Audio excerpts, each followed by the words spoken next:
So it looks like 10 people charged in the death of Robert Brooks. From what I can see. From what I can see, it looks like what do you call it? Just hold on, this radio playing noise.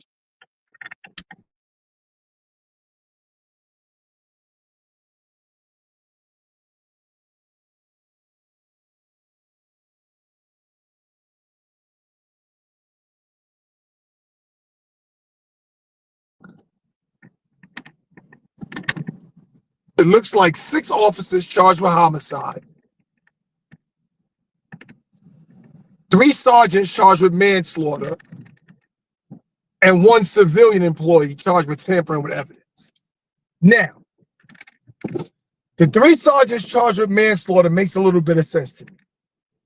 Sergeants are superior officers. These are the white shirts. They were present.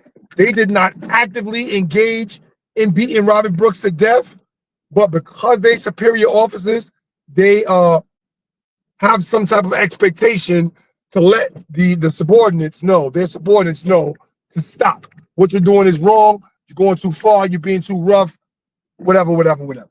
So that kind of makes sense. What I want to know is, where's the other 9 people? 19 people were present in that room. Why were they not charged? Somebody please tell me another circumstance where people can stand around and watch someone beat to death, not say nothing, not intervene, nothing, and not be charged. Because to me, the only way that those other 9 people should not be on that indictment is if they're cooperating. The only way they should not be on that indictment is if they're all going to get on the stand and say, I knew it was wrong, but I was scared. You know, I'm just a CO. I wasn't in a position to say anything. Or if I say something, if I said something, they would all gang up on me at a later date. You know, it's pressure, blah, blah, blah, blah, blah. But they did it. Him.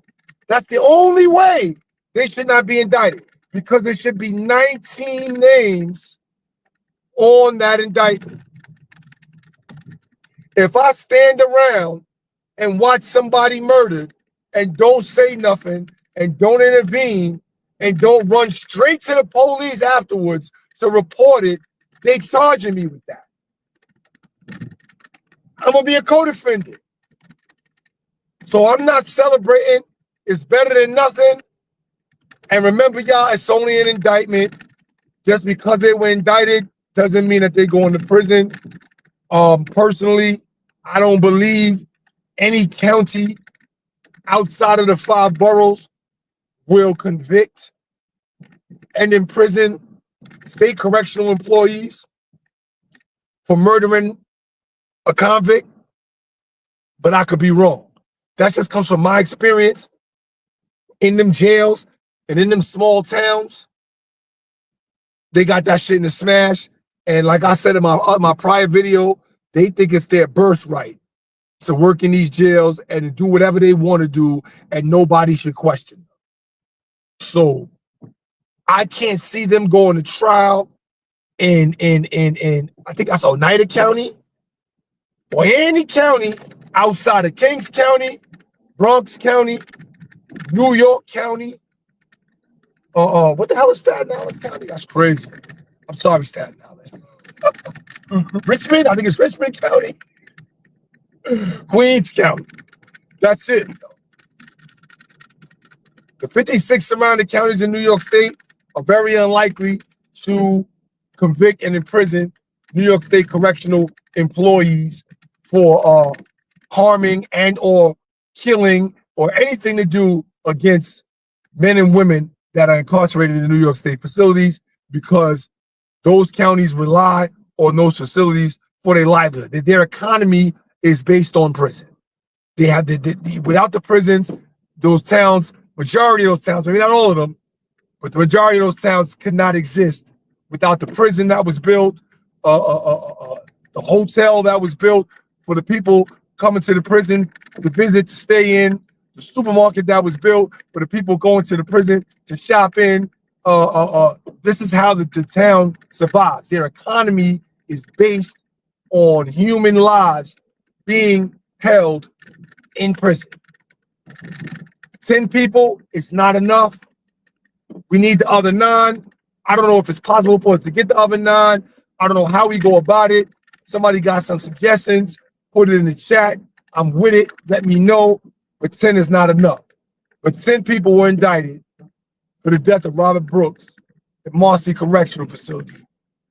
So watch the bullshit. Y'all saw the tape. Watch the excuses. Watch all the reasonings they come up with about why they weren't wrong or why they had to do what they had to do. And they didn't mean for him to die. It just happened. It just so happened that he died. But how he deserved it. They're going to try to tell you how he deserved it. Based on what he did. You already got people talking about his crime, what he was incarcerated for. And I keep telling people, yeah, he was incarcerated for murder. I think he was murdering a female. I don't know. But he was tried, convicted, and sentenced for that. He was being punished for that. You cannot then take it upon yourself as a state employee to punish him again for the shit that he went to prison for. I'm just saying. I mean, and along those lines, while we talking about it, matter of fact, while we talking about it, there's also a strike going on. Now they saying they striking because they understaffed, and they've been understaffed, and they've been complaining about it. I don't believe it. I got people in my comments trying to tell me, oh, the correction officers get treated like slaves. Fuck out of here. I've been there. Several New York State correctional facilities, they aight. If they get treated like slaves, what do you think the people in the prison get treated like? You got to be fucking kidding me. So now the National Guard is in a couple of prisons. I think 3 or 4. This is the first time the National Guard been in New York State prison since the Attica riots in the 70s. I'll bet you one thing, and I'm not there. Haven't been there in over a decade. But I bet you one thing. I bet you the National Guard's treatment of incarcerated men in those facilities is better than the treatment of the regular correctional staff. I bet you it's more humane, more respectful, more all that. And that's just, I'm just willing to bet. I can't say for sure. I'm just willing to bet that if we was able, after this is all over, if we're able to talk to anybody, if anybody's ever able to talk, if you got some loved ones inside these facilities that the National Guard is in, when you get a chance to see them, because right now there's no visits. They shut down visits so people can't see their loved ones. It's like they're trying to start a riot. I don't know, but they shut down visits.